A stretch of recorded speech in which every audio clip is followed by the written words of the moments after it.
Erich von Manstein, o nome que ecoaria nos anais da história militar, veio ao mundo em 24 de novembro de 1887, no coração da então pujante Berlim. Seu registro de nascimento trazia o nome completo de Fritz Erich Georg Eduard von Manstein, uma herança linguística que deixava transparecer suas raízes aristocráticas.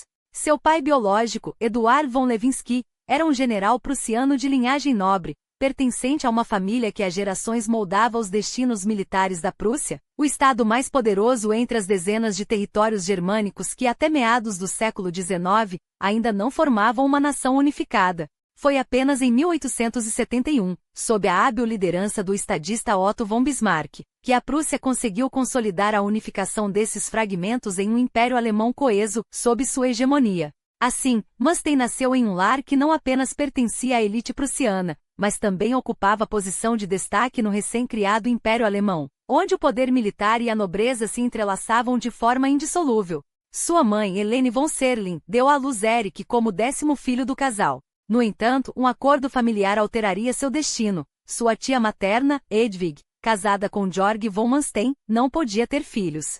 Por isso, o casal adotou Erich ainda criança. Embora seus pais biológicos fossem os Lewinsky, foi o sobrenome Manstein que o acompanharia pela vida fora. Curiosamente, pouco importava qual ramo da família se observasse. Tanto os Lewinsky quanto os Manstein estavam profundamente enraizados na tradição militar prussiana. Cerca de 2 dezenas de parentes próximos serviam às forças armadas, muitos deles como oficiais de alta patente. Nesse contexto, não havia dúvida sobre qual caminho profissional seria traçado para o jovem Erich. Ele cresceu imerso em um ambiente onde a disciplina castrense era tão natural quanto o ar que se respirava. Embora a Alemanha dos anos 1890 vivesse um período de relativa paz, as cicatrizes das guerras recentes ainda marcavam a memória coletiva.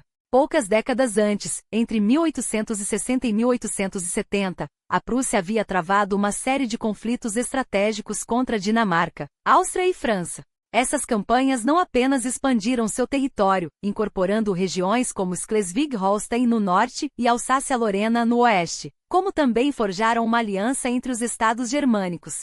O ápice desse processo foi a vitória esmagadora na Guerra Franco-Prussiana de 1870, que culminou na proclamação do Império Alemão em 1871. Mesmo após a unificação, no entanto, a influência prussiana permaneceu dominante, especialmente no exército, onde famílias como a de Manstein continuavam a ditar os rumos da instituição. Aos 7 anos, em 1894, Erich foi enviado ao Lyceum de Estrasburgo, uma escola preparatória para futuros oficiais. A cidade, localizada na recém-anexada Alsácia-Lorena, era um símbolo da ascensão alemã e um ponto de atrito com a França, que nunca aceitou a perda daquele território.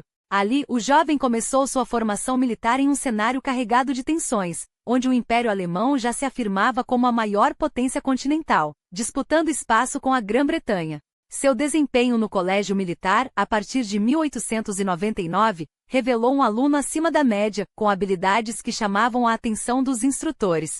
Nos primeiros anos do século XX, sua educação se aprofundou em academias de elite, incluindo a prestigiosa Academia de Guerra Prussiana, em Berlim.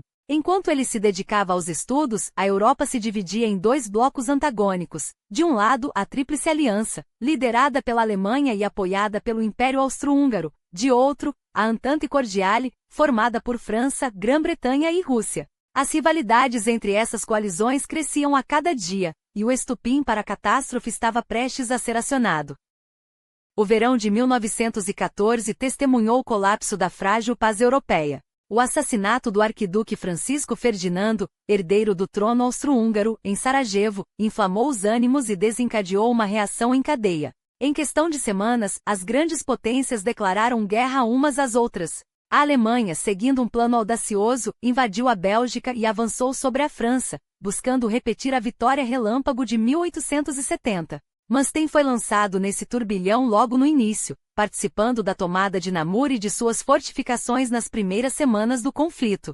Mas seu destino o levaria logo em seguida para a frente oriental, onde os alemães começavam a se preparar para enfrentar o gigante russo. A guerra, no entanto, não seguiu o script esperado. Tanto no ocidente quanto no leste, os combates se arrastaram em trincheiras lodosas, especialmente no norte da França, onde o impasse se tornou sinônimo de carnificina.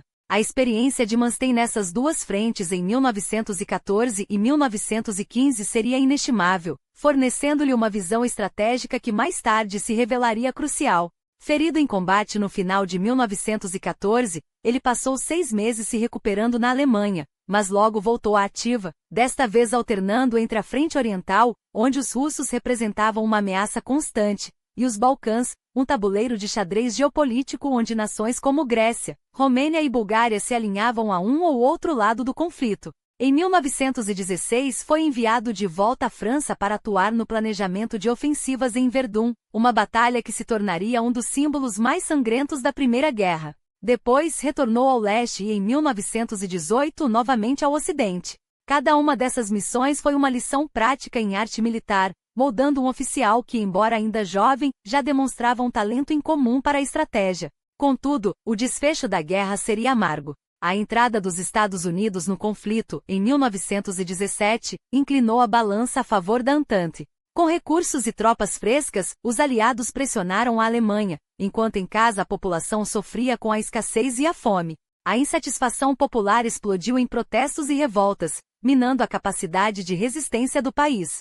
Quando o armistício foi assinado em novembro de 1918, o Império Alemão, e com ele, a geração de oficiais como Manstein colheu os frutos da derrota. Aqueles anos de combate, porém, haviam forjado não apenas um soldado, mas um estrategista cujo nome ainda ressoaria nas décadas seguintes. Com o colapso do Império, o Kaiser Guilherme II abdicou em meio ao caos, e poucos dias depois, a Alemanha, exausta e derrotada, assinou a rendição perante britânicos, franceses e americanos.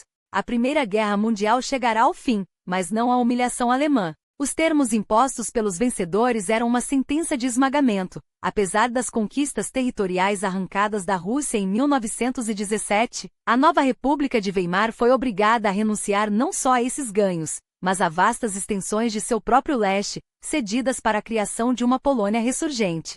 A Áustria-Hungria, por sua vez, foi desmembrada, e do mapa europeu surgiram novas nações, como a Tchecoslováquia, esculpidas a partir de terras antes alemãs ou austríacas. Mas o golpe mais cruel veio com o Tratado de Versalhes. Além de assumir a culpa exclusiva pela guerra, a Alemanha foi condenada a pagar reparações estratosféricas, um fardo que asfixiaria sua economia por décadas. Para garantir o pagamento, França e Bélgica ocuparam regiões industriais vitais no oeste do país. E como se não bastasse, o tratado impôs uma castração militar, o exército imperial foi dissolvido, substituído por uma Reichswehr reduzida a míseros 100.000 homens, sem aviação, sem tanques, sem qualquer capacidade de projetar poder. Para a maioria dos oficiais, foi o fim da carreira. Para Erich von Manstein, foi o início de uma ascensão implacável. Seu talento estratégico, já reconhecido nos campos de batalha, o tornou um dos poucos selecionados para permanecer nas fileiras da nova Força Armada. Enquanto a Alemanha ardia em revoltas com levantes comunistas em Berlim e Munique ameaçando desintegrar o país, a Reichswehr, esquelética e sobrecarregada, precisava de líderes capazes.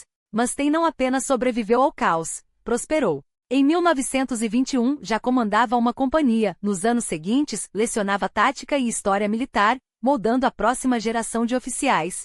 Sua promoção a major em 1927 e sua entrada no Estado-Maior-Geral confirmaram seu lugar entre a elite do que restava do poderio alemão. Até que em 1933, a história tomou um rumo sinistro e irrevogável. Enquanto Manstein consolidava sua carreira e formava uma família, casando-se com Jutta Sibylle von Loesch em 1920, após um romance de apenas 3 dias, e tendo 3 filhos, a Alemanha fermentava um veneno que mudaria o destino do continente. Nas ruas de Munique, um partido marginal, o nacional-socialista, ganhava força com um discurso de vingança e ódio. Seu líder, Adolf Hitler, um austríaco de retórica inflamada, prometia rasgar Versalhes, esmagar os inimigos internos, especialmente os judeus, acusados de trair a pátria e lançar a Alemanha em novas conquistas contra os sub-humanos eslavos do leste.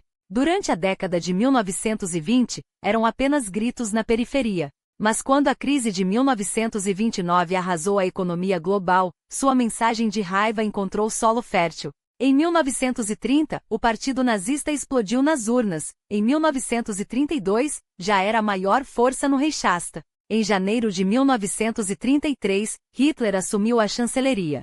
Em meses, a democracia de Weimar foi esmagada, e a Alemanha se transformou em uma ditadura de partido único. Para Manstein, a chegada dos nazistas ao poder não foi um acidente, mas uma oportunidade. Uma das primeiras medidas de Hitler foi destruir as amarras de Versalhes. Em 1934, Manstein foi promovido a coronel. Em 1935, veio o anúncio bombástico. A Alemanha reconstruiria suas forças armadas, violando abertamente o tratado. O exército seria expandido para 500.000 de homens. Uma nova força aérea, a Luftwaffe, nasceria das cinzas. A Reichswehr se tornou a Wehrmacht e Manstein, reconhecido por sua brilhante mente operacional, foi alçado a um dos postos mais cruciais do alto comando, chefe da seção de operações do Estado-Maior do Exército. Pouco depois, tornou-se general-major, um dos homens mais poderosos da máquina de guerra que Hitler estava montando. Mas até que ponto Manstein era um nazista? Sua lealdade era a pátria ou a ideologia do regime? As evidências são contraditórias e reveladoras.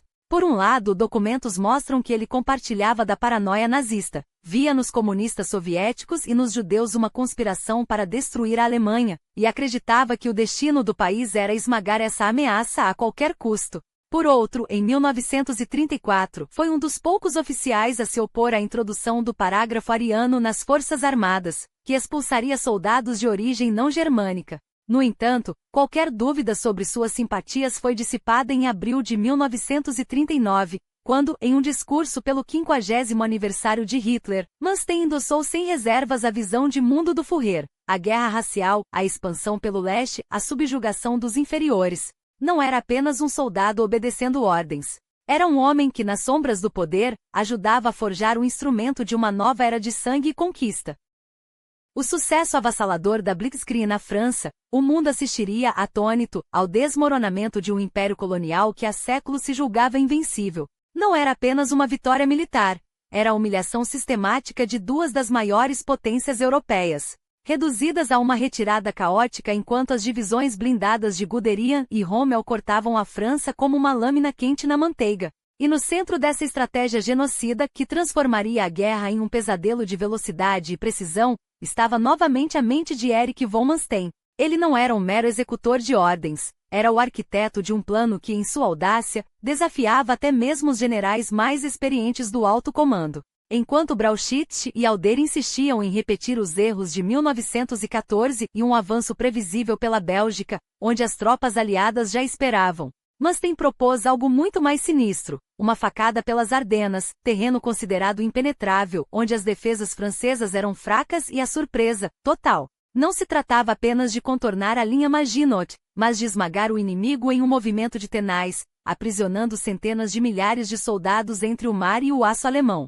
Hitler, sempre sensível à ousadia, abraçou a ideia. E quando as colunas de tanques romperam as florestas densas em maio de 1940, o destino da França estava selado. Os franceses, paralisados pela velocidade do ataque, não tiveram tempo sequer para reagir. Em poucos dias, as divisões blindadas alcançaram o Canal da Mancha, cortando as linhas de suprimento aliadas e condenando o corpo expedicionário britânico a uma evacuação desesperada em Dunkerque. Enquanto os soldados britânicos eram resgatados sob fogo inimigo, deixando para trás toneladas de equipamentos, Manstein já olhava além. A rendição da França não era uma questão de se, mas de quando. Em 14 de junho, Paris caía sem resistência. Em 22 de junho, a França assinava o armistício em Compiègne, o mesmo vagão de trem onde, em 1918, os alemães haviam sido forçados a admitir sua derrota. A ironia era deliberada. A vingança doce. Mas o triunfo na França não foi apenas militar.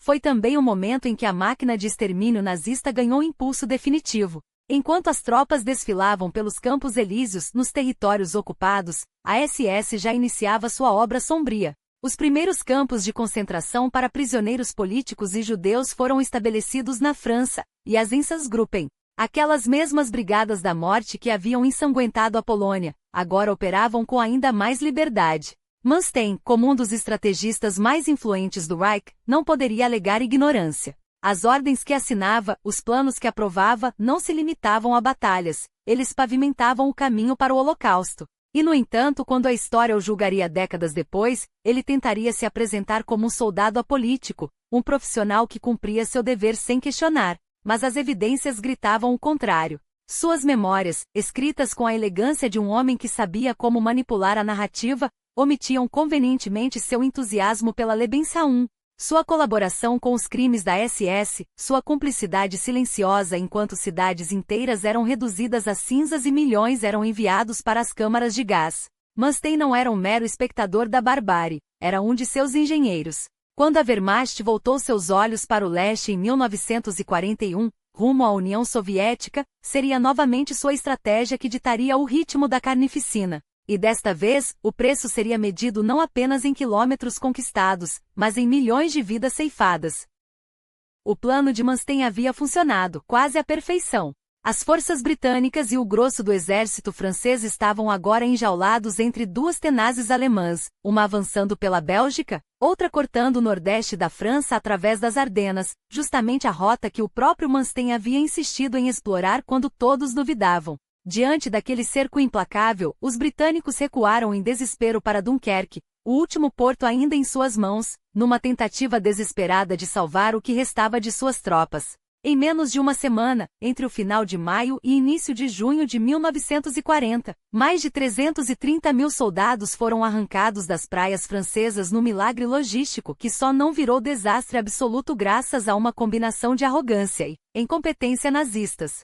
Hermann Göring, ávido por glória, insistiu que sua Luftwaffe aniquilasse os britânicos ali mesmo, nas areias de Dunquerque, enquanto o que restava do exército francês ainda resistia em outras frentes, distraindo os alemães. E foi justamente essa hesitação, somada à audácia de uma operação de resgate improvisada com centenas de barcos civis, pescadores e mercantes, que impediu Manstein de fechar seu cerco com a precisão mortal que planejara. A vitória tática foi sua, mas a captura total do exército britânico escapou por entre os dedos da Wehrmacht. Em 14 de junho, os alemães marcharam sobre Paris sem disparar um único tiro.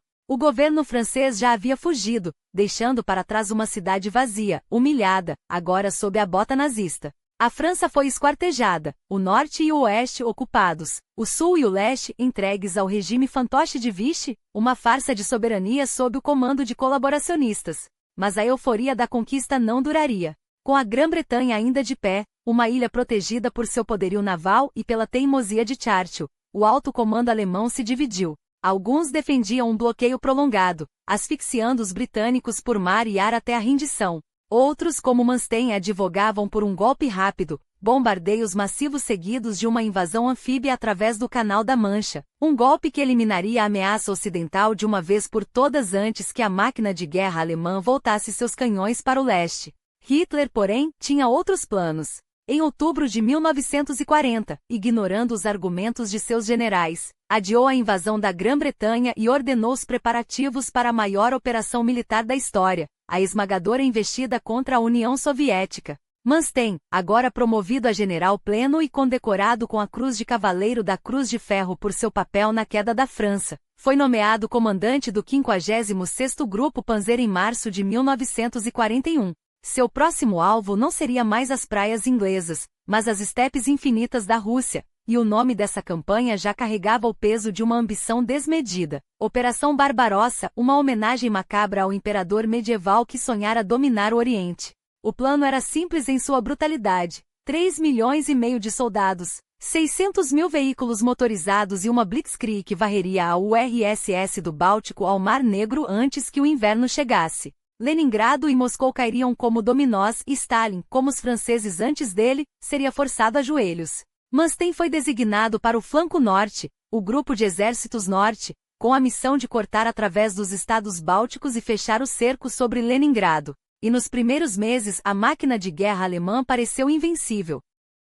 De 22 de junho a setembro de 1941, a Wehrmacht avançou como uma lâmina em chamas, devorando territórios na Polônia Oriental, nos Bálticos e na Ucrânia, capturando centenas de milhares de prisioneiros soviéticos e destruindo divisões inteiras de tanques. Stalin, atordoado, chegou a considerar uma rendição parcial, cedendo os territórios conquistados em troca de uma paz vergonhosa. Mas Manstein, apesar do avanço implacável de suas tropas, encontrou resistência onde menos se esperava, no caminho para Leningrado, onde as divisões do Exército Vermelho, embora desorganizadas, lutavam com um fanatismo que os alemães ainda não haviam visto. Em meados de agosto, suas forças cercaram e aniquilaram uma unidade soviética de 12.000 homens e 140 tanques em Staraya Russa, mais uma vitória tática em seu currículo sangrento. Mas o outono chegava e com ele, a exaustão. Quando suas tropas alcançaram Novgorod, a poucos quilômetros de Leningrado, a ordem veio, em 12 de setembro. Manstein foi abruptamente transferido para o outro lado da frente,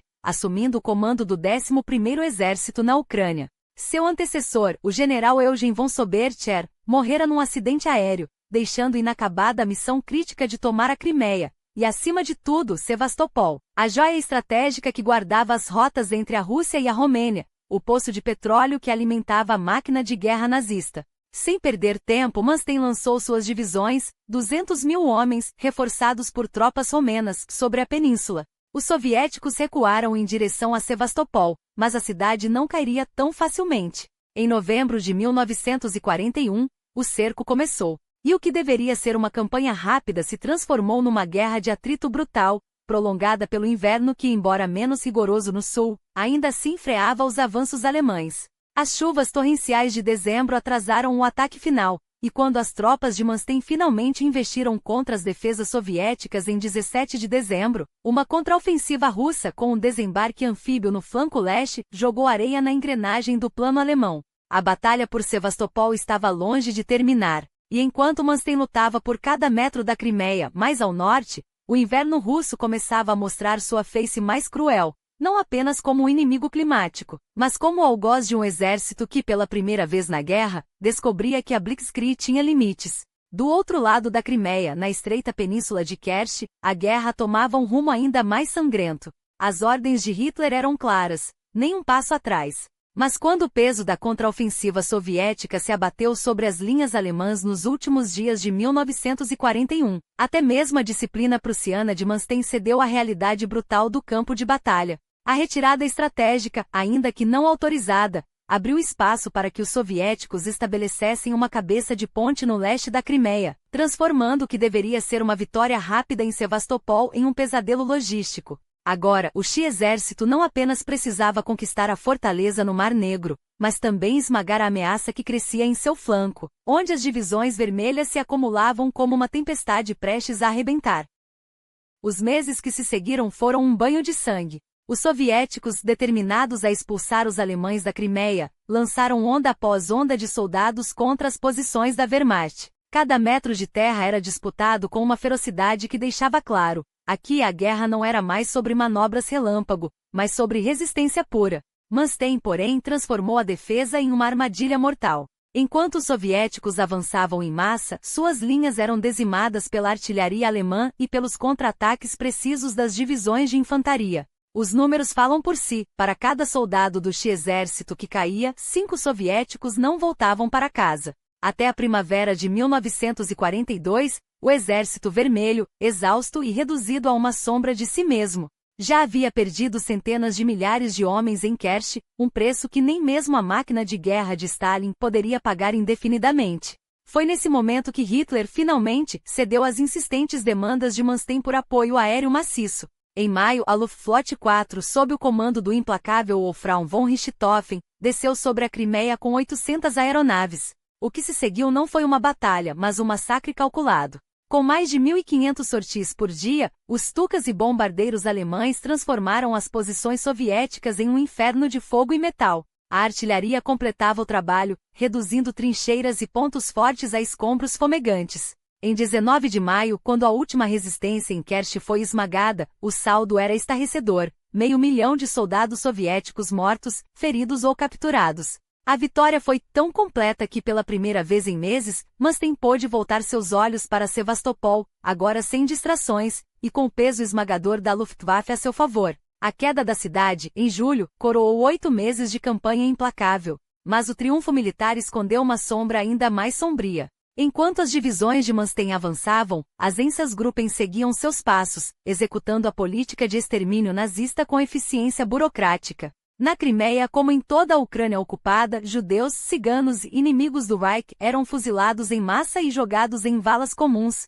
Manstein não era um mero espectador, seu exército fornecia transporte, munição e logística para esses esquadrões da morte. Documentos e testemunhas deixam claro que ele sabia, e que em alguns casos, suas próprias tropas participaram dos crimes. Mais tarde, quando confrontado com essas atrocidades, ele tentaria se distanciar, pintando a Wehrmacht como uma instituição limpa, em meio à barbárie nazista. Mas os fatos são irrefutáveis. A campanha da Crimeia não foi apenas uma vitória militar, mas um capítulo da Shoah escrito com balas e sangue. A eficiência letal de Manstein não passou despercebida.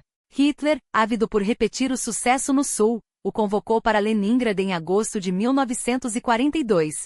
Mas o destino tinha outros planos. Enquanto o cerco à cidade de Pedro, o Grande, se arrastava em um impasse sangrento, os olhos do Führer e de seus generais se voltavam para um objetivo ainda mais ambicioso e perigoso. O verão de 1942 marcaria o lançamento da Operação Azul, a investida alemã rumo ao Cáucaso e seus poços de petróleo, a artéria vital que, se cortada, poderia asfixiar a máquina de guerra soviética. Era uma jogada ousada, quase desesperada. Com os Estados Unidos agora na guerra e a campanha no norte da África desmoronando, o Terceiro Reich precisava de uma vitória decisiva no leste. E essa vitória, acreditava-se, passava por uma cidade à beira do Volga, Stalingrado. Manstein não seria o comandante supremo da batalha que se avizinhava. Esse papel coube ao hesitante Friedrich Paulus, à frente do 6º Exército.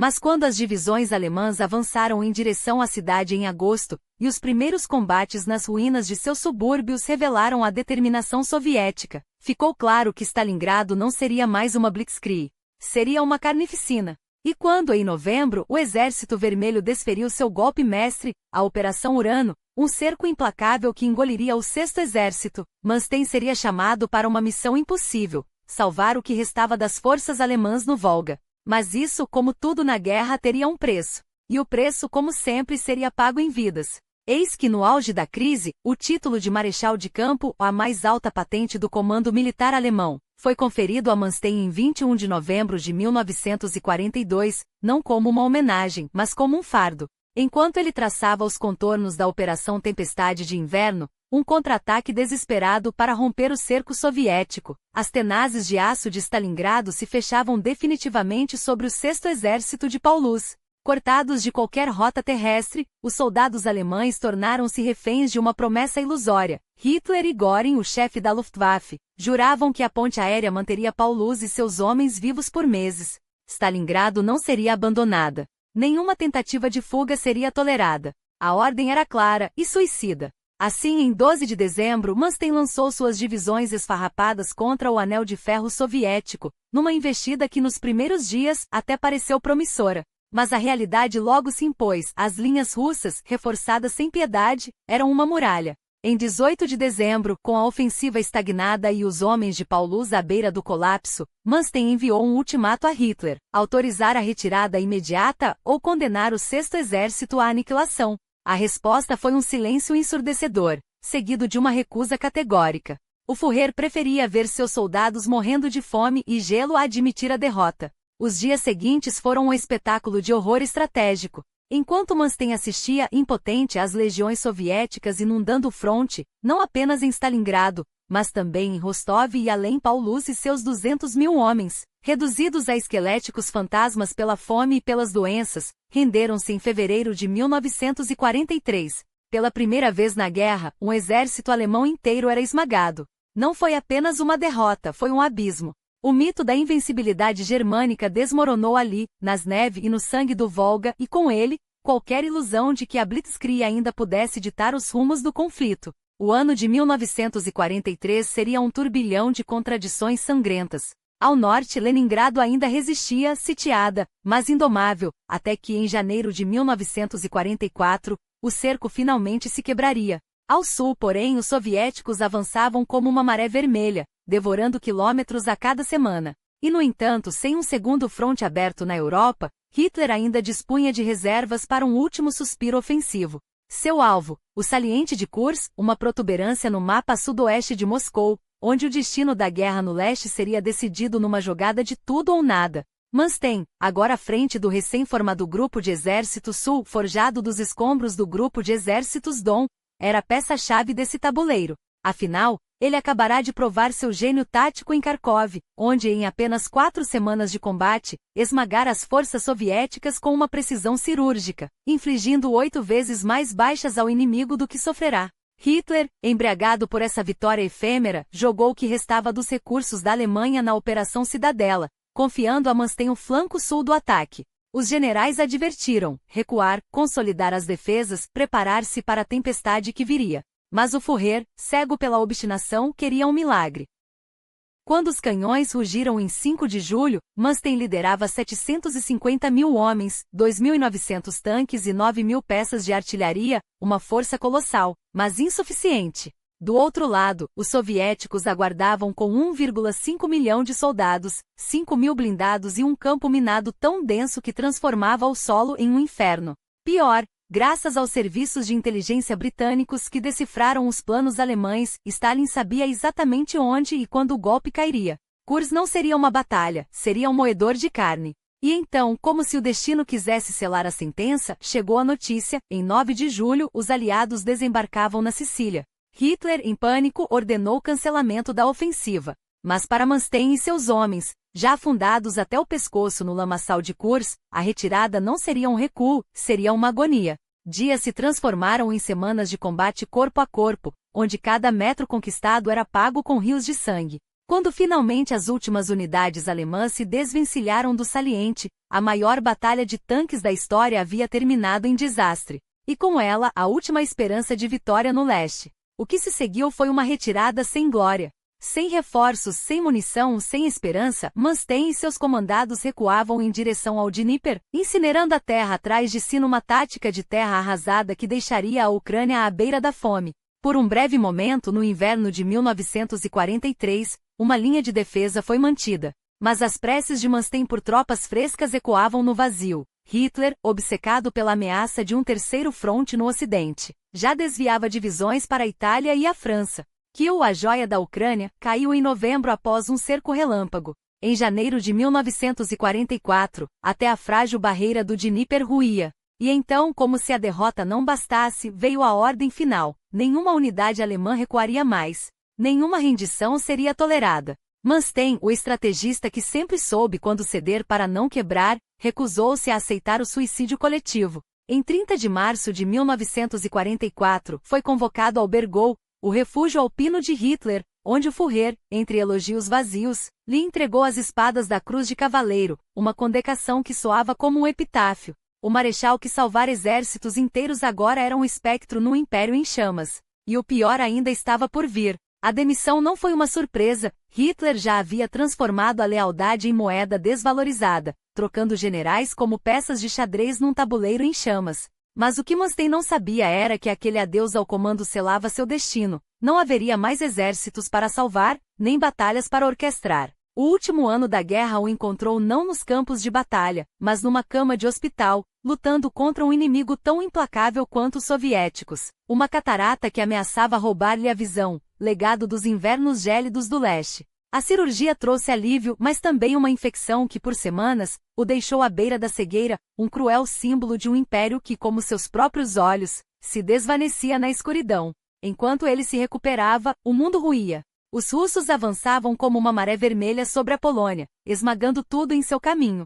No Ocidente, os aliados cortavam a Europa como uma foice, libertando Paris em semanas após o dia D. Até dezembro de 1944, o cerco estava fechado. Os americanos e britânicos se preparavam para invadir a Alemanha pelo oeste, Stalin, pelo leste. Nem mesmo a última cartada desesperada de Hitler, aquela ofensiva pelas Ardenas, onde Manstein 5 anos antes havia previsto o desastre, conseguiu mais do que adiar o inevitável. A primavera de 1945 chegou com o laço apertando-se em volta do pescoço da Alemanha.